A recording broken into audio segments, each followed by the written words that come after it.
तो आप देख रहे हैं सोशल चाय, मैं हूं अर्नव अवस्थी, ये है खुशी सेठी। चलिए आगे बढ़ते हैं।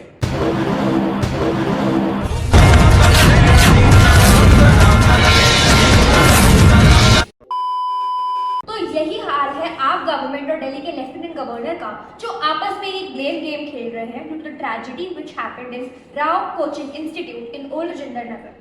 जो अपने बेसमेंट में एक इलीगल लाइब्रेरी रन कर रहे थे, जिसमें फ्लडिंग होने के कारण 3 एस्पिरेंट्स की मौत हो गई।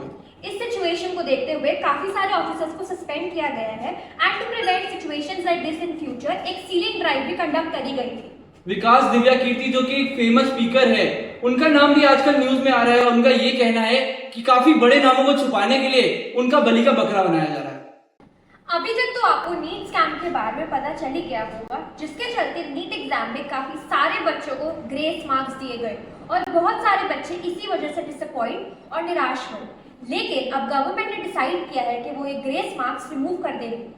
जुलाई 23 को सुप्रीम कोर्ट ने भी डिसाइड किया कि क्योंकि इतना मटेरियल सफिशिएंट नहीं है ये कंक्लूड करने के लिए कि सिस्टमैटिक ब्रीच ऑफ कंडक्ट है, इसीलिए अब नीट री एग्जाम नहीं होगा, क्योंकि इसके चलते साढ़े 24 लाख बच्चों को दिक्कत हो सकती है एंड जो एडमिशन प्रोसेस ऑलरेडी डिले हो चुका है वो और ज्यादा डिले हो सकता है।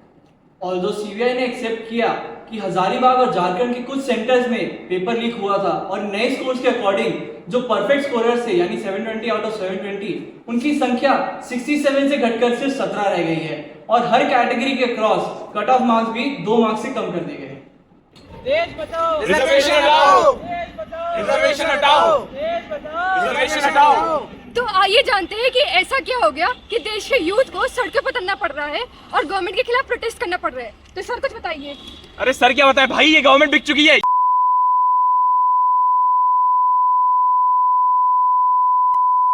ये तो बहुत ज्यादा हो गया। आइए किसी और का ओपिनियन जानते हैं। सर आप यहाँ पे पीछे बैठ के क्या कर रहे हैं? हम जी ये डायनासोर वाली गेम खेल रहे हैं। वाईफाई नेट तो हमारा कुछ आता नहीं इस देश के अंदर। ये देखेंगे आप। अरे गेम हार गए हम।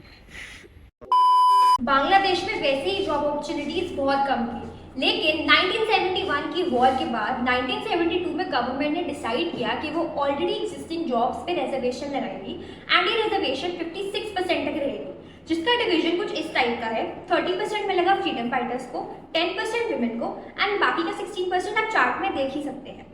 उसके बाद 1997 में एक अमेंडमेंट आया, जिसके चलते ये रिजर्वेशन फ्रीडम फाइटर्स के चिल्ड्रन पे भी एप्लीकेबल है एंड 2010 में एक और अमेंडमेंट आया इसी एक्ट में, जिसके चलते ये रिजर्वेशन फ्रीडम फाइटर्स के ग्रैंड चिल्ड्रन पे भी लागू होती है।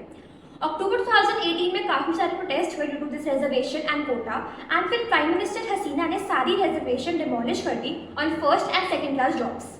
अब फिर से फ्रीडम फाइटर्स की फैमिली मेंबर्स ने कोर्ट में अपील की है कि रिजर्वेशन एक्ट वापस आया जाए। इसलिए जून 5, 2024 में कोर्ट ने कहा कि 30% रिजर्वेशन वापस आएगी, लेकिन इस बात से बांग्लादेशी स्टूडेंट्स काफी खुश नहीं थे। इस पूरी सिचुएशन को लेकर मिस हसीना का काफी ही वियर्ड स्टांस है। वो कहती है कि फ्रीडम फाइटर के बच्चों को रिजर्वेशन नहीं देंगे तो क्या टेररिस्ट के बच्चों को देंगे। इसी की वजह से बांग्लादेशी स्टूडेंट्स ने प्रोटेस्ट किया, जिसके अंदर 200 से ज्यादा स्टूडेंट्स की मौत हो चुकी है। स्टैट्स के अनुसार ये 1971 की वॉर के बाद अब तक का सबसे बड़ा बांग्लादेशी प्रोटेस्ट है। इस प्रोटेस्ट का मेजर रीजन ये था कि सबसे पहला तो ये अनकॉन्स्टिट्यूशनल था, मतलब कि कॉन्स्टिट्यूशन में ऐसा कहीं नहीं लिखा गया कि 30% रिजर्वेशन फ्रीडम फाइटर्स को मिलनी चाहिए एंड सेकेंडली करप्शन से भरा हुआ है। इसका मतलब ये है कि वहाँ की गवर्नमेंट डिसाइड करेगी कि फ्रीडम फाइटर कौन है एंड किसको इसका बेनिफिट मिलना चाहिए। इस प्रोटेस्ट के चलते 7000 इंडियन स्टूडेंट्स को जो बांग्लादेश में पढ़ाई कर रहे थे अभी तक रेस्क्यू किया गया है एंड प्राइम मिनिस्टर हसीना के इस इनिशिएटिव को मिनिस्ट्री ऑफ एक्सटर्नल अफेयर्स ने काफी ज्यादा अप्रिशिएट भी किया है। तो चलते हैं अपनी अगली न्यूज। तो गाइस बहुत हो गई पढ़ाई लिखाई, अब करते हैं थोड़ी खेलकूद की बातें। तो दोस्तों पेरिस ओलंपिक्स 2024 जुलाई से शुरू हो गए हैं, जो कि 11 अगस्त तक चलेंगे। इसके चलते there are 329 events across 32 sports. ये ऐसा पहला ओलंपिक इवेंट है जिसमें जेंडर पैरिटी है। The number of females is equal to the number of males. ये अभी तक का सबसे ग्रीवेंस इवेंट है, there are no AC rooms. India के 117 एथलीट्स ने इसमें पार्टिसिपेट किया है। ओपनिंग सेरेमनी के फ्लैग बेयरर शरकर कमल और पीवी सिंधु है। Neeraj Chopra is leading the whole contingent और ओलंपिक्स का ये स्लोगन है गेम्स वाइड ओपन। ओलंपिक्स की ओपनिंग सेरेमनी के दौरान जो इंडियन एथलीट्स ने यूनिफॉर्म पहनी थी, जो तरुण तहलानी ने in association with Aditya Birla group design की थी, वो लोगों को कुछ खास पसंद नहीं आई। लोगों ने उसे चीप और टैकी कहा और कहा कि ये तो 200 रुपए में मुंबई की सड़कों पे बिक जाती है और सरोजनी में तो और भी कम। तो चलते हैं मेरे और आपके फेवरेट सेक्शन में, जो है रैपिड रिकैप। तो चाइना ने बनाई है world's first carbon fibre train which goes up to 87 miles per hour and is 7% less energy consuming than conventional steel train. Assam का 700 साल पुराना mount burial system was now recognized under the UNESCO World Heritage Site under the category of Cultural Property category. NASA वाले बहुत खतरनाक है, उन्होंने हाल ही में solar system के बाहर 6 नए प्लैनेट ढूंढे और ये रहे उनके नाम। Hamas chief Ismail Haniyeh was killed in Iran during Israel airstrike.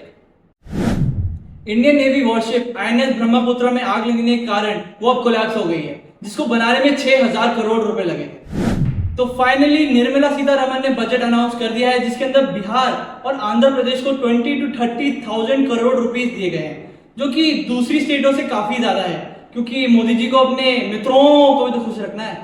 ये ग्राफ देखिए दोस्तों, कैसे over the period of time government का income tax collection private income tax से ज्यादा आ रहा है as compared to corporate income tax, और ये दोनों के बीच की पैरिटी काफी बढ़ती चली जा रही है। गवर्नमेंट इन बड़े बड़े टाइकून जैसे अंबानी अडानी से तो टैक्स लेती नहीं है, बस मिडिल क्लास को टैक्स के अंदर निचोड़ती चली जाती है। बुढ़ा कहीं का, तू ज्यादा बुढ़ी दिखती है, बियर्डो, तू ज्यादा वियर्ड है, शक्ल देखिए, तेरे से तो बेटर है। ओ प्लीज मेरे को भी छोड़ दो। हाँ तो तुम निकलो। जा रहा हूँ मैं। अरे गाइस लेकिन लड़ क्यों रहे हो? अरे ये हम नहीं लड़ रहे, ये तो यूएस के प्रेसिडेंशियल कैंडिडेट्स हैं, ट्रम्प और Kamala Harris. So Biden announced that he would not continue his bid for re-election, क्योंकि उनकी पिछली बार जो ट्रम्प के साथ डिबेट थी वो कुछ अच्छी नहीं गई, जिसमें उनकी पार्टी में भी काफी इंटरनल डिस्प्यूट्स हुए। And he announced Kamala Harris to be his nominee, who is the first Indian American to be elected as the Vice President of America. And Trump की माने तो ये जो बाइडेन से भी काफी हल्का शिकार है। जैसे कि मैंने पहले भी बोला, नासा वाले बहुत खतरनाक है। अभी 2 एस्ट्रोनॉट सुनीता विलियम्स और बैरी विलमोर, जिनकी इंटरनेशनल स्पेस स्टेशन की ट्रिप 8 दिन की थी, हीलियम गैस लीक होने के कारण अब वो 50 दिन की हो गई है, लेकिन एडुकेट सप्लाईज होने के कारण वो अपनी जर्नी सेफली कंटिन्यू कर सकते हैं और अगस्त तक अर्थ पे वापस भी आ जाएंगे। तो ये था सीजन 2 एपिसोड 2। आज का एपिसोड होता है ओवर, मिलते हैं आपसे अगले एपिसोड में। Cut pack up.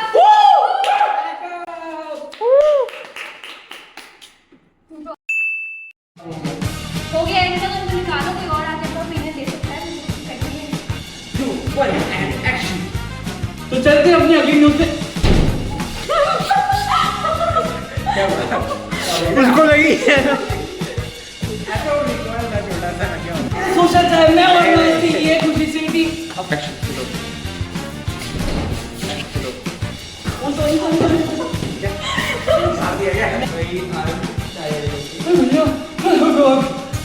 क्या कर रहा था? दिल्ली आके बुलाएगा, ले आ गया दिल्ली, बता एड्रेस अपना। इधर हाँ